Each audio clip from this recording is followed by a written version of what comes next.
Հաղորդման գլխավոր հովանավորն է օրթոպեդիկ ապրանքանիշը իր էնդոպրոթեզների համաշխարհային բրենդով։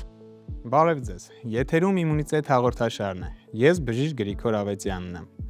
Մեր նպատակն ու առաքելությունը մեկն է՝ տալ գործնական լուծումներ եւ խորհուրդներ, որոնք կօգնեն ձեզ ապրել առողջ եւ առանց սահմանափակումների, իմունիտետի հետ բարելավեք ձեր առողջությունը եւ կյանքի որակը։ Իմունիտետ հաղորդաշարի գլխավոր հովանավորն է United Orthopedic ապրանքանիշը իր համաշխարհային բրենդի էնդոպրոթեզներով։ Այս էնդոպրոթեզները մեծ հռչակ են վայելում Եվրոպայում, ԱՄՆ-ում եւ Ճապոնիայում։ Դուք արժանի եք լավագույնին։ Ընտրեք United Orthopedic-ի լավագույն էնդոպրոթեզները։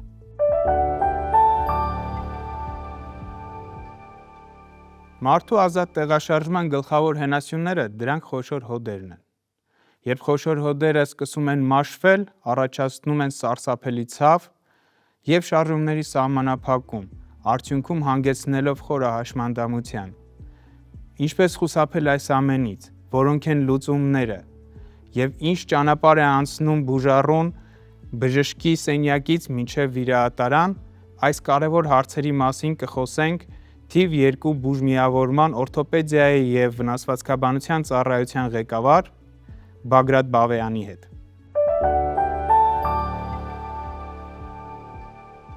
Բժիշկ Բավեյան, շնորհակալություն հրավերն ընդունելու համար։ Եվ անցնենք միանգամից ամենակարևոր հարցերին։ Որոնք են այն ազդանշանները, որոնք աղաղակում են, որ խոշոր հոդերում կան խնդիրներ եւ հիմնականում կոնքազդրային հոդի եւ ծնկահոդի մասին է խոսքը, քանի որ նրանք ամենահաճախ մաշվողն են, ամենահաճախն են արթրոզի ենթարկվում եւ հանգեցնում վիրահատական բուժման։ Բարև ձեզ, շնորհակալություն հրավերի համար եւ ձեր տաղավարում հյուրընկալելու համար։ Թեման, արթրոզ թեման շատ հետաքրքիր թեմա է, մանավանդ օրթոպեդների համար եւ նաեւ շատ արդիական է։ Եթե չբնորոշենք բժշկական տերմիններով, այսօրվա իրականության մեջ արթրոզը դա գլոբալ խնդիր է եւ ապագայի մարտահրավեր։ Ինչու գլոբալ խնդիր եւ ինչու ապագայի մարտահրավեր։ Այսօրվա վիճակագրական տվյալները խոսում են այն մասին, որ 65-ից բարձր տարիքային մարդկանց մոտ 80%-ի մոտ առկա է խոշոր հոդերի արթրոզ։ Եթե դրա մեջ ներառենք նաև մանր որևէ հոդի հիվանդությունը, ապա դա մոտ 100%, 65-ից բարձր 100% բնակչության մոտ կա արթրոզի այս կամ այն արտահայտում։ Բայց 80%-ի մոտ կա մեծ հոդերի արթրոզ, դա կոնքազդրային հոդն է եւ ծնկան հոդը հիմնականում։ Բայց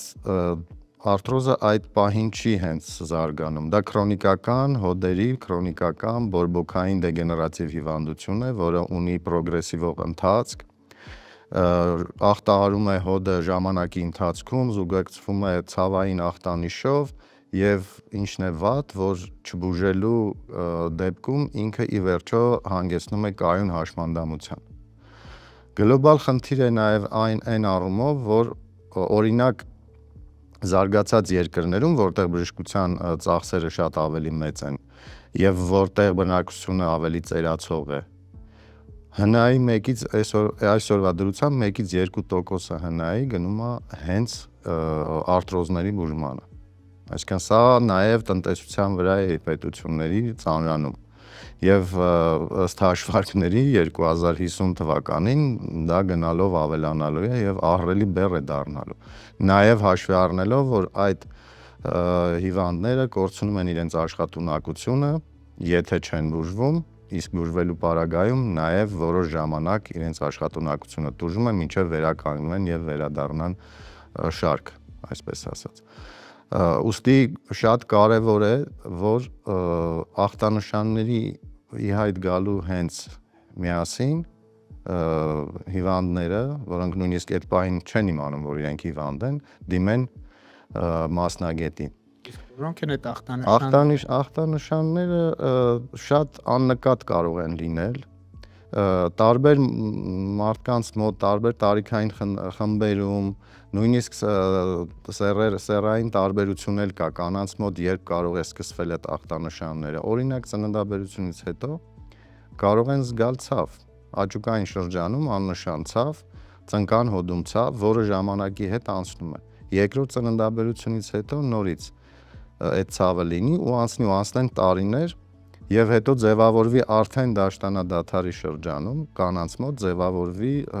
արթրոզը տեսանելի լինի, ավելի ցայտուն լինեն ախտանիշները եւ հիվանդությունը արդեն լինի իր զարգացման որևիցե ոչ թե նախնական, այլ խորացած этаպում։ Բայց երբ որ խորանում ես, հասկանում ես, որ առաջին նախանշանը եղել է հենց այդ ժամանակ, երբ որ ծննդաբերության կրծքով կերակրելու այդ պահին։ Կանանց մոտ շատ ավելի հաճախ է հանդիպում արթրոզը, քան տղամարդկանց մոտ, որովհետև կանանց օրգանիզմը իրենց կյանքի ընթացքում անընդհատ ենթարկվում է հորմոնալ տեղաշարժերի։ Դա եւ դաշտանային ցիկլի սկսելն է, եւ հղիությունն է, ծննդաբերությունը, կրծքով կերակրելը եւ իհարկե դաշտանադադարը։ Անընդհատ այդ վայրիվերումները հորմոնալ համակարգում տեղի են ունենում։ Ինչևէ, առաջի նախանշանները կարող է լինել շատ աննշան արտահայտված հոդի կարկամություն։ Առավոտյան կարող է մարդը զգալ, որ ինչ պատճառով ծունկը լավ չի բացվում։ Այդ հոդի կարկամությունն է եւ ցավը, որը մշտական բնույթ չի կրում, սակայն պարբերաբար ի հայտ է գալիս, կարող է սուր բնույթ կրել սկզբնական շրջանում, իսկ հետո արդեն հիվանդությունը, որ զարգանում է եւ խորանում է, ունենա ավելի բութ, ավելի ձգող, ավելի այդպես տանջող բնույթ ունենա։ Դրա համար այս առաջին հենց հատկանիշների դեպքում պետքա դիմել բուժօգնության։ Վերջին տարիներին նաեւ COVID համաճարակից հետո մենք ունենք դիտարկումներ եւ Հայաստանում եւ ամբողջ աշխարհն է դրա մասին խոսում, որ հետ COVID-յան շրջանում մոտավորապես 1-ից 2 տարի անց առաջանում է ցավ, հիմնականում տուժում են կոնքազդրային հոդերը։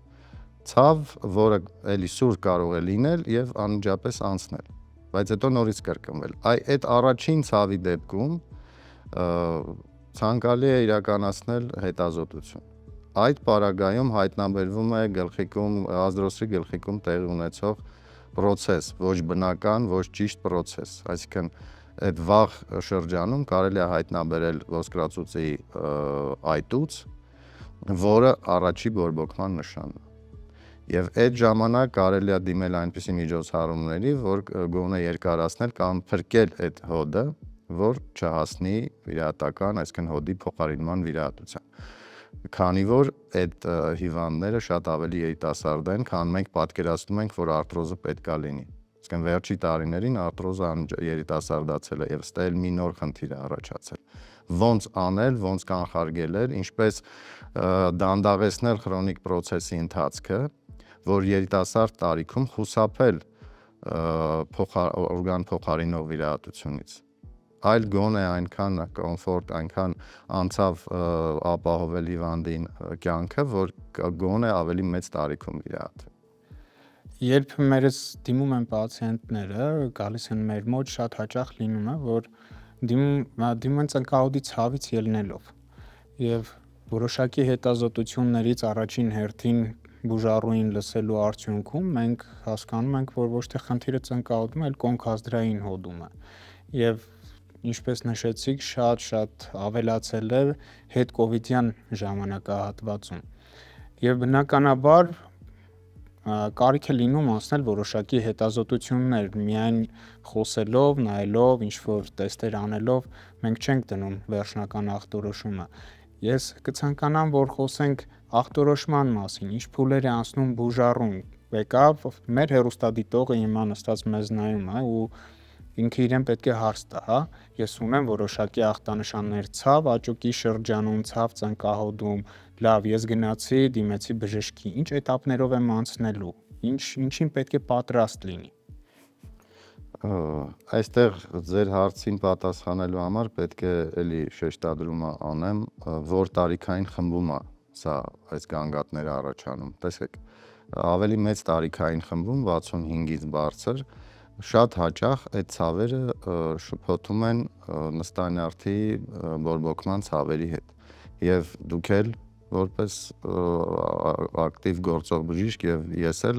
մեր պրակտիկայում շատ ենք հանդիպել դեպքեր, որ հիվանդը ամիսներ շարունակ բուժվում է նստանյարդի բորբոքման դեմ, սակայն ինչ որ մի պահ արվում է որևէ հետազոտություն, օրինակ հասարակ ռենտգեն հետազոտություն եւ հայտնաբերվում է արթրոզ։ Իհարկե չի բացառվում նաեւ նստանյարդի բորբոքումը, որտեղ կա այդ տարիքում արդեն ողնաշարի հատվածում, գոտկային հատվածում խնդիրներ եւ պետքա դիֆերենցիալ որն է այստեղ առաջնահերթը եւ հիմնական ցավերի պատճառը։ Իհարկե այնտեղ դիֆերենցիացիայի շատ տարբերակներ կան, ցավերն են տարբեր, ցավերի ճառագայթումն է տարբեր, արտրոզի կոնքազդրային հոդի արտրոզի դեպքում մենք շատ հաճախ ունենում ենք ճառագայթում ազդրի առաջային մակերեսով դեպի ծնկան հոդ։ Եթե հիվանդը երիտասարդ է, ոչ մեկի մտքով չի անցնում, որ նա կարող է ունենալ կոնքազդրային հոդի խնդիր եւ սկսում ենք փնտրել ծնկան հոդում խնդիր, որտեղ ինքը նշում է ցավը ծնկան հոդում։ Կատարում են տարբեր տեսակի հետազոտություններ, չի հայտնաբերվում, թվում է ինչ որ որոշակի դեղորայքային բուժում նշանակվում է, որը մեկ թեթևացնում է այդ ցավը, մեկ նորից այդ ցավը սրվում է, սակայն երբ որ արդեն խորանում է հիվանդությունը, գալիս է երկրորդ, երրորդ աստիճանի արտրոզը արդեն զարգանում, այդ դեպքում արդեն էլ չի հնարավոր չի ոչինչի հետ շփոթել, ֆիքսվում է ցավը, որտեղ կա արդեն կաշկանդվածություն, կարկամություն եւ շարժումների սահմանափակում արդեն կոնքազդրային հոդում, բայց այստեղ արդեն բուժման տակտիկան ուրիշ է, այսինքն եթե մենք կարող էինք ինչ-որ տեղ սկզբում հայտնաբերելով կանխարգելել միջոցառումներ ձեռնարկել, որպեսզի այդ աստիճանի արագ չզարգանա հիվանդությունը, հիմա մենք արդեն ունենք փաստացի արդեն խորացած հիվանդություն։ Դրա համար, այո, շատ դեպքերում մանավանդ երիտասարդների մոտ այդպես պատկերը խառնվում է եւ պետք է ճիշտ դիֆերենցիալ։ Երբեմն արտրոզը նախնական նշանները հասարակ ռենտգեն հետազոտությամբ տեսանելի չեն, այսինքն երբ որ մենք ռենտգեն տեսանելի արտրոզ ենք ունենում, մենք դա համարում ենք երկրորդ աստիճանի արտրոզ։ Առաջի աստիճանի արտրոզը ինքը տեսանելի չի։ Այդ պարագայում մենք ունենք բորբոքում հոդի ներսում, դա կարող է լինել նույնիսկ հոդի կազմի մեջ մտնող որոշ փափուկ հյուսվածքների բորբոքում կամ փոքր վնասումներ, նույն ծնկան հոդում մահիկի վնասում լինի, կոնքազդրային հոդի պարագայում կարող է հոդաշրթի վնասում լինի, որը մենք չենք կարող հայտնաբերել այդ ժամանակ։ Եվ մենք հենց այդ առաջի արտրոզի նախնական շրջանը, առաջի էտապը մենք բաց ենք թողնում։ Բնական է, եթե մենք բացառում ենք մնացած բոլոր խնդիրները, ծնկան հոդի խնդիրը, ողնաշարի խնդիրը բացառում ենք, նյարդի բորբոքում բացառում ենք եւ ունենք ռենտգենաբանորեն արտրոզի բացասական պատկեր, այսինքն չունենք արտրոզ ռենտգենաբանորեն, ապա այս դեպքում պետք է անենք խորացած հետազոտություններ։ Մագնիսառեզոնանսային շերտագրում պետք է անենք, հիմնականում այդ հետազոտության միջոցով հայտնաբերվում է թե ոսկրածուծում ներսում եղած փոփոխությունները, ոսկրածուծի այտուց կամ արդեն ձևավորվող իշեմիկ զոնա, թե փափուկ հյուսվածքները կազմող որևէ ստրուկտուրայի վնասում։ Այս առումով նաև պրոֆիլակտիկայի կանխարգելման առումով շատ կարևոր է ցանկացած հոդի վնասվածք, որը մարդը ունենում է իր կյանքի ընթացքում, պարտադիր ենթարկվի բուժման։ Այսինքն հետազոտվի, պատճառը հայտնաբերվի եւ այդ խնդիրը լուծվի ավելի վաղ շրջանում, ավելի երիտասարդ տարիքում։ Հիմնական արտրոզի զարգացման պատճառները հիմնականում հետ վնասվածքային արտրոզներ են լինում։ Իհարկե ոչ միշտ կան տարբեր պատճառներով առաջացած արտրոզներ, բայց հետ վնասվածքային արտրոզները շատ են եւ պարտադիր չի, որ ի սկզբանե հոդաճառը վնասված լինի։ Կարող է վնասված լինի ներհոդային որևիցե կապան, օրինակ ծնկան հոդի պարագայում։ Զարգանում է բորբոքային վիճակ։ Ցանկացած բորբոքային քրոնիկ վիճակ բերում է հարակից հյուսվածքների, այդ թվում աճառի եւ նաեւ ոսկրի փոփոխության։ Այսինքն մահիկների վնասման բորբոքումը տարածվում է արդեն աճառի վրա եւ որպես հիվանդություն զարգանում է նաեւ արտրոզը կամ օստեոարտրիտը կամ դեֆարտրոզը, ինչպես տարբեր ձևով անվանվում է այս պաթոլոգիկ process-ը։ Պարոն Բաբեյան, մենք շատ կարևոր հարց ունեինք այստեղ, որը դուք արդեն իսկ շոշափեցիք, դա ուշանալու մասին էր, երբ որ շատ բաներ բացի թողնվում, եւ որպես կանոն մենք տեսնում ենք բուժառուներին, երբ որ արդեն մեզ հասնում են երրորդ աստիճանից սկսած արթրոզի, դա կլինի կոնքազդրային հոդում, կլինի ծնկահոդում եւ արդեն բուժման տակտիկան սկսում է գնալ դեպի վիրահատական։ Եկեք բացի նրանից, որ մենք ունենում ենք հոդերում արթրոզ, չէ՞ որ դրանց ուշացնելը, ցավին դիմանալը հանգեցնում է բավականին լուրջ հետևանքների եւ բարդությունների, որոնք դուրս են արդեն ծնկահոդից ու կոնքազդրային հոդից, հիմնականում ողնաշարում։ Ողնաշարում են առաջանում միջողային սկավառակներն են սկսում ճողվածքների ենթարկվել կամ արթրոզի են ենթարկվում ֆասետային հոդերը։ Դրանցից բացի էլ ինչ կարող ենք ասել, ինչ պետք է անել, որպեսզի չհասնել այդտեղ, կա արդյոք որևիցե կոնսերվատիվ բուժման տարբերակ այս փուլերում, երբ որ արդեն ամեն ինչ ուշ է, թե պետք է արդեն մտածել վիրահատության մասին։ Այո, շատ հետաքրքիր հարց եք տալիս, շատ հետաքրքիր դիտարկում է։ Նախկինում խնդիրը շատ ավելի բարդ էր եւ ավելի վատ վիճակում էր գտնվում։ Շատերը գիտենք, որ ուղղակի չեն ցանկանում գնալ բժիշկի, ցավում է, դե հա մի քիչ կցավա, ցավազրկող կխմեն կամ չեն խմի, այսպես մի կերպ այդ ցավով կապրեն, այնքան ժամանակ, մինչև այդ ցավը արդեն թույլ չի տալիս ապրելու, ոչ թե ապրելու, այլ կոմֆորտով ապրելու թույլ չի տալիս։ Այդ ժամանակ նոր դիմում էին բժիշկին։ Հիմա շատ ավելի հասանելի է եւ բժիշկի խորհրդատվությունն է հասանելի եւ մարդիկ ավելի հակված են դիմել բժիշկի, ավելի վստահությունը կարծում եմ վերջին տարիներին ավելի մեծացել է բժիշկների հանդեպ։ Ուստի հիմա ավելի վաղ շրջանում հնարավոր լինում է հայտնաբերել։ Եթե մենք սպասենք արթրոզը խորանա եւ հասնի այն վիճակի, որ արդեն միայն վիրահատական լինի դրա բուժման ճանապարհը, մենք լուրջ խնդիր կունենանք, որովհետեւ ինքը, ինչպես նշեցի, շատ մեծ ֆինանսական ծանրաբեռնվածություն է հենց երկրի տնտեսության վրա։ Ուստի շատ ավելի կարևոր է եւ բոլորս էլ գիտենք բժիշկներս, որ հիվանդությունը ավելի ճիշտ է եւ ավելի հեշտ է եւ ինչ որ միտեղ ավելի տնտեսապես ձեռնտու է կանխարգելել, քան բուժել եւ կամ զբաղվել այդ հիվանդության բարդությունների բուժումով։ Դրա համար շուտ հայտնաբերումը շատ կարևոր է։ Ընդհանրապես արթրոզի բուժումը ունի վիրահատական եւ ոչ վիրահատական եղանակներ։ Ոչ վիրահատական եղանակը իր հերթին դեղորայքային է եւ ոչ դեղորայքային։ Տեսեք, շատ կարեւոր է ոչ դեղորայքային բուժումը։ Ինչու՞մ է դրա էությունը։ Նախ, այսպեսի հասկացություն կա lifestyle բուժում, այսինքն մարդը պետքա փոխի իր կենսակերպը։ Եթե ունի գերքաշ, պետքա պարտադիր այդ գերքաշից ազատվի։ Սննդակարգը պետքա փոխվի, օրինակ վիտամիններով D, C հարուստ, կալցիումով հարուստ սնունդ, օմեգա 3 ճարպաթթուներով եւ հակաօքսիդանտներով հարուստ սնունդ, որովհետեւ հակաօքսիդանտները իրենք նվազեցնում են բորբոքումը, օմեգա 3-ը նույնպես, որպեսզի այդ բորբոքային process-ը չխորանա, այսինքն բնական ճանապարհով դիետայով փորձում ենք նվազեցնել բորբոքային կոմպոնենտը հիվանդության։ Ինչքանով որ կստացվի, չեն կարող ասել, բայց բոլոր դեպքերում դա միտված է բորբոքումը հանգստացնելու։ Գերքաշը շատ մեծ նշանակություն ունի։ Հիմնականում, եթե մենք խոսում ենք հիվանդների, բուժառուների հետ եւ իրենք նշում են, որ ծնկան հոդում օրինակ ցավ են զգացել, երբ որ հարցնում ես իսկ վերջին շրջանում քաշ ավելացրել եք, ու ինքը անմիջապես հասկանում է, որ իր ցավերի առաջացումը կապված է իր քաշի ավելացման հետ։ Մեկ էլ հիշում է, որ այո, ես 5 կիլո կամ 10 կիլո քաշ եմ ավելացրել, ու դրան զուգահեռ առաջացել են այդ ցավերը։ Հակառակը, երբ քաշը նվազել, ցավերն էլ բնականաբար քաշը նվազելու դեպքում ինքը որևէ այլ բուժում չի ստացել, բայց ցավերը մեղմացել են։ Շատ կարևոր է ոչ դեղորայքային բուժման մեջ նաև հոդը շրջապատող մկանների ամրացնելը։ Ամենակարևոր ոչ վիրահատական մեթոդներից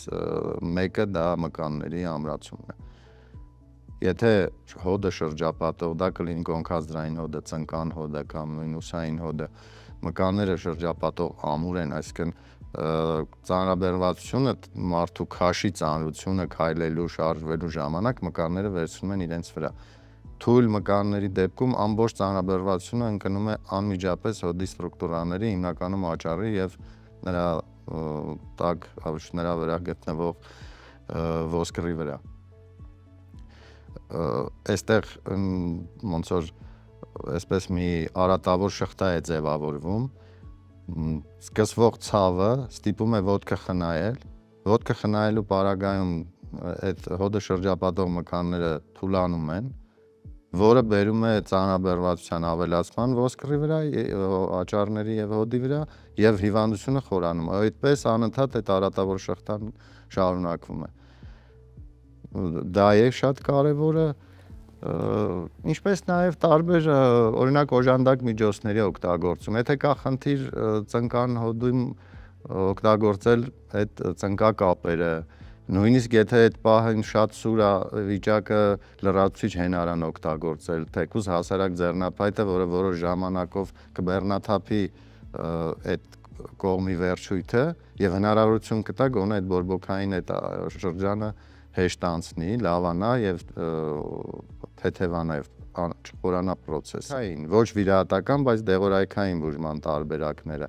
Չմոռանամ ասեմ, շատ կարևոր նշանակություն ունի նաեւ տարբեր ֆիզիոթերապևտիկ պրոցեդուրաները, դա ուլտրաձայնն է, մագնիտոթերապիան է, էլեկտրոստիմուլյացիան, որոնք նույնպես նվազեցնում են հոդի բորբոքումը եւ ունեն նաև արյան շրջանառությունը լավացնելու եւ վիճակը բարելավելու հատկություն ունեն։ Հաշվի առնելով, որ առհասարակ հարավային ժողովուրդներին եւ նաեւ մեզ շատ բնորոշ է ցավին դիմանալը եւ ուշ դիմելը բժշկին, բնականաբար մեր մոտ գալիս են արդեն ուշացած դեպքերը։ Նշեցիք, որ 65+ տարիքում արդեն իսկ արտահայտված է արթրոզը եւ ամենաշատը կոնքազդրային հոդում եւ ծնկահոդում, դա ամբողջ աշխարհում, իսկ հարավային ժողովուրդների մոտ հատկապես եւ լեռնային պայմաններն էլ շատ մեծ նշանակություն ունեն։ Խոսենք սրա մասին, քանի որ վերջերս մենք ունեցանք առողջության մասին օրենքում փոփոխություն եւ 65+ տարիքում առողջության համընդհանուր ապահովագրություն մտավ եւ բավականին մեծ խնդիր է սա լուծում։ Այժմ նաեւ մեծ հասանելիություն կա էնդոպրոթեզների, քանի որ սա ժամանակին միայն ու միայն վճարովի էր կատարվում եւ էնդոպրոթեզներն էլ իրենցով շատ թանկարժեք էին։ Իսկ հիմա պետությունը բավականին մեծ հոգս վերցրել է իր վրա։ Ինչ կասեք սրա մասին։ Մի որոշակի ինֆորմացիա, որ մեր հեռուստադիտողները տեսնելով հասկանան, թե ինչ է իրենց հասանելի։ Այս ամենը, օրինակ կոնքազդրային հոդի էնդոպրոթեզավորումը արվում է վճարովի, թե հնարավոր է ամբողջությամբ կատարել պետական աջակցությամբ եւ ինչ process-ներ է պետք որ անցնի բուժառուն այդ ամենից օգտվելու համար։ Այո, այս նոր օրենքի ընդունման հետ կապված կոնկրետ հոդերի առայժմ միայն կոնքազդրային հոդի մասին է խոսքը, ընդգրկված չեն մյուս հոդերը։ Կոնքազդրային հոդի արտրոզի վիրահատական բուժումը դառել է բավական հասանելի։ Փոխհատուցում է եւ հիվանդանոցային ծախսերը եւ որոշակի չափով էնդոպրոթեզի արժեքն է փոխհատուցվում։ Ես հակված չեմ շատ մեծ ողջավորություն ապրել այս, այսպես ասած, արժիոտաժից։ Դա երկարաժամկետ պերսպեկտիվայում ունենալու է իր խնդիրները, բերելու է դրա հետ կապված այլ բարդությունների, որը ինչ որտեղ այսօրվա մեր հարցման հարցերի շրջանակից էլ է դուրս, դրա համար շատ մեծ ողջավորություն պետք չի ապրել, բայց իհարկե հասանելի է դարձել բուժօգնությունը։ Այդտեղ բնականաբար նաև ընտրության հարց կա։ Դա էլ է տրված բուժառուներին, որ իրենք կարողանան նաև ընտրեն այն իմպլանտի տեսակը, որը իրենց տեղադրվելու է։ Սա շատ կարևոր է, իսկ այս օրենքի մեջ դա է շատ կարևոր, որ բուժառուն ունի ընտրելու իրավունք, բնականաբար այդ ընտրությունը նախատեսում է նաև որոշակի բուժառուի կողմից հավելյալ վճարվելու գումար է նախատեսում։ Բայց դա ճիշտ է, որովհետև մեր ինչքան էլ որ դա պետական հովանավորության տակ լինի, սա շատ մեծ բեռ է ֆինանսապես եւ պետությունը չի կարող ապահովել, օրինակ, չեմ ասի ամենալավ իմպլանտը, լավ ու վատ չկա, ամեն ինչ շատ ավելի անհատական է եւ այդ իմպլանտի լավ լինելը կախված է մի շարք գործոններից։ Եվ դա միայն արտադրողը չի, արտադրող երկիրը չի, այլ նաև բազմաթիվ եւ իրացության որակը եւ հիվանդի անհատական տվյալները, նույն քաշը կամ ուրիշ բան, եւ նաև վերականգնողական շրջանը եւ նաև հիվանդը ինչքան է այդ վիրատական շրջանում հետևում բժշկի խորհուրդներին։ Կարող է լինել ամենաթանկ, ամենաբարձր կարգի իմպլանտ, բայց հիվանդը այնպես վարվի հետ վիրատական շրջանում, որ ասում ամբողջը ջուրը կընկնի։ Սակայն կան համաշխարհային ռեեստրներ, կա միջազգային հավիճակագրություն, եւ որը անընդհատ վարվում է եւ բոլոր իմպլանտ արտադրողները եւ երկրները եւ կոնկրետ արտադրող ձեռնարկությունները փորձում են այդտեղ իրենց այդ ռեյտինգի տեղը գրավել։ Այդտեղ կան հստակ չափանիշներ, որով որակավորվում են այդ իմպլանտները։ Եվ դա ոչ մեկ չի կարող հերքել, որ կան իմպլանտներ, որոնք կարգով բարձր են։ Դա այդտեղ հաշվի են առնում մեծ հետազոտություններ, մի քանի նույնիսկ տասնյակ հազարավոր վիրահատված պացիենտների վիճակը, իմպլանտների ծառայելու տևողությունը, եւ այդտեղ տալիս է հստակ կարգավիճակ, կոնկրետ իմպլանտը ունի A դասի է եւ A10 օրինակ, A դասի եւ իր միջին ապրելիությունը 10 տարի, այսինքն սա շատ լուրջ ցուցանիշ է։ Բայց դրա համար իհարկե պետք է նաև որ կոնկրետ արտադրված իմպլանտը տեղադրվի, լինեն բազմաթիվ դեպքեր, այդ դեպքերը ուսումնասիրվեն, հսկվեն երկար տարիներ, նոր տրվի այդ եզրակացությունը։ Այսինքն եթե ամբողջ աշխարհում կա այդ ռեեստրը, մենք չենք կարող դա ժխտել եւ ասել այս իմպլանտը կապ չունի, ինքը նոր է, բայց ինքը շատ լավն է։ Այդ լավի մասին ոչ մեկ իրավունք չունի խոսել։ Դրա մասին խոսում է միայն ժամանակը եւ վիճակագրությունը, այո, հետազոտությունների շնորհիվ իրականացված վիճակագրությունը։ Ուստի այո, նաեւ պետք է հետամուտ լինել, որ տեղադրվող իմպլանտները լինեն որակյալ։ Իրենց տեխնիկական բնութագրերով, անձնագրային տվյալներով բոլորը համապատասխանում են։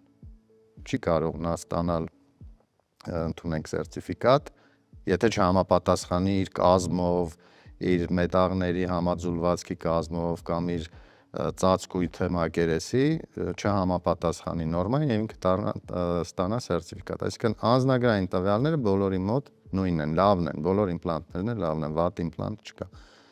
Այն իմպլանտի լավ լինելը որոշում է միայն ժամանակը եւ հետազոտությունները։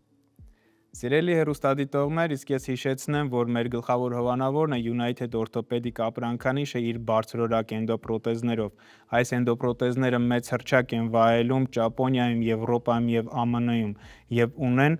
այս երկրների ստանդարտավորման բոլոր չափանիշներին համապատասխանող սերտիֆիկատները։ Ընտրեք լավագույնը, ձեր օրգանիզմը արժանի է United Orthopedic-ի էնդոպրոթեզներին։ Իսկ մենք պատրաստել ենք մի փոքրիկ ռեպորտաժ, որտեղ ցույց է տրվում, թե ինչ փուլեր է անցնում բուժառուն, երբ դիմում է բժշկի, խորհրդատվությունից մինչև վիրահատարան։ Հաղորդման գլխավոր հովանավորն է օրթոպեդիկ ապրանքանիշը իր էնդոպրոթեզների համաշխարհային բրենդով։ Ամեն ինչ սկսվում է հենց այստեղ, կոնսիլիումի սենյակում։ Բժիշկ Բագրատ Բավեյանն ու նրա պրոֆեսիոնալ թիմը մանրամասն վերլուծում են բուժառուի հետազոտությունները։ Մաշված հոդը անհապաղ փոխարինման կարիք ունի, իսկ վիրահատության պլանավորումը պահանջում է միլիմետրային ճշգրտություն եւ թիմային խիստ համաձայնեցված աշխատանք։ Վիրահատարանում յուրաքանչյուր վայրկյանը հաշված է, խիստ ստերիլ միջավայր, նորագույն սարքավորումներ եւ բարձր կենտրոնացում։ Թիմը անցնում է կոնքազդրային հոդի ամբողջական էնդոպրոթեզավորման բարդ գործընթացին, վերացնելով տարիներ շարունակ տանջող ցավի բուն պատճառը։ Որպեսզի արդյունքը լինի երկարակյաց եւ հուսալի, վիրահատության ընթացքում կիրառվում է համաշխարհային բրենդ հանդիսացող եվրոպական բարձրորակ United Orthopedic ապրանքանիշի էնդոպրոթեզը։ Սա կատարյալ կենսամեխանիկայի եւ վստահ շարժման գլխավոր գրավականն է։ Շնորհիվ վիրաբուժական ճշգրիտ տեխնիկայի եւ որակյալ իմպլանտի, բուժառուն վիրահատության հաջորդ իսկ օրվանից կկանգնի ոտքի եւ քայլակի օգնությամբ կկատարի իր առաջին լիովին անցավ քայլերը։ Իսկ արդեն 3-ից 5 օր անց նա դուրս կգրվի կլինիկայից, վերադառնալով առանց սահմանափակումների լիարժեք կյանքի ռիթմին։ Նոր հոտ, նոր հնարավորություններ։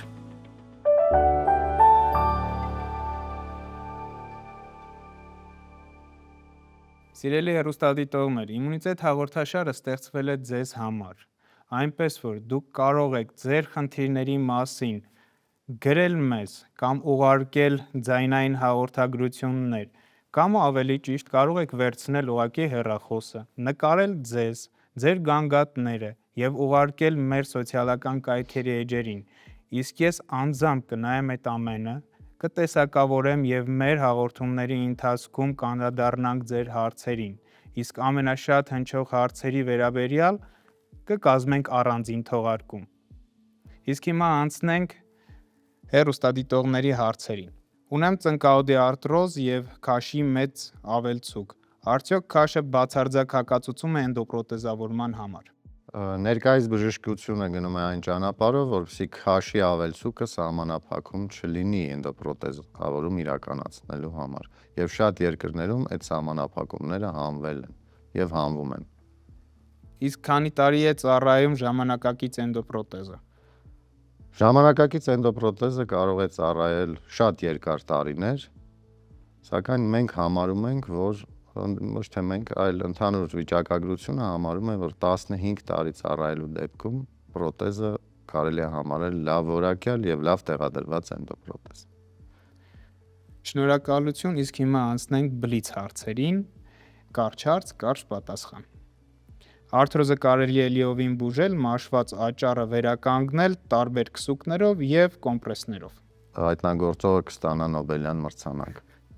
Էնդոպրոթեզավորումը ցուցված է միայն տարեցներին, երիտասարդներին չի կարելի արհեստական հոտ տեղադրել։ Մենք խոսեցինք, որ երիտասարդանում է այս հիվանդությունը եւ երիտասարդները նույնպես, եթե ունեն խնդիր, իրենք իրավունք ունեն ապրել անցավ եւ կոմֆորտով։ Վիրահատությունից հետո ոտքը միշտ մնում է կաշկանդված եւ մարդը միշտ մնում է կաղացող։ Վիրահատությունը արվում է նրա համար, որպեսզի վերականգնվի հոդում շարժումները եւ մարդու շարժունակությունը։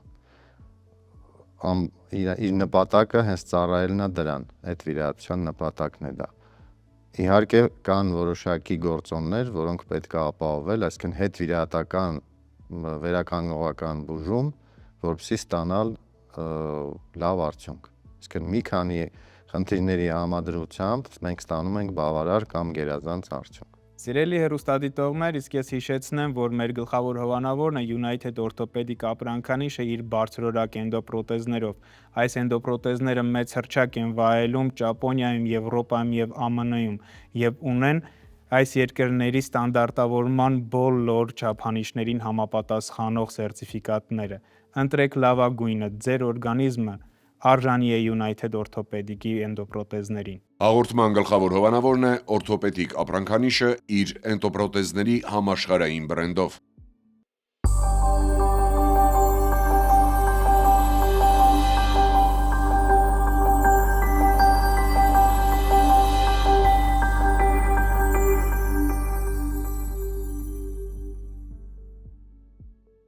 Բժիշկ Բավյան, շնորհակալություն շատ օգտակար եւ անկեղծ զրույցի համար։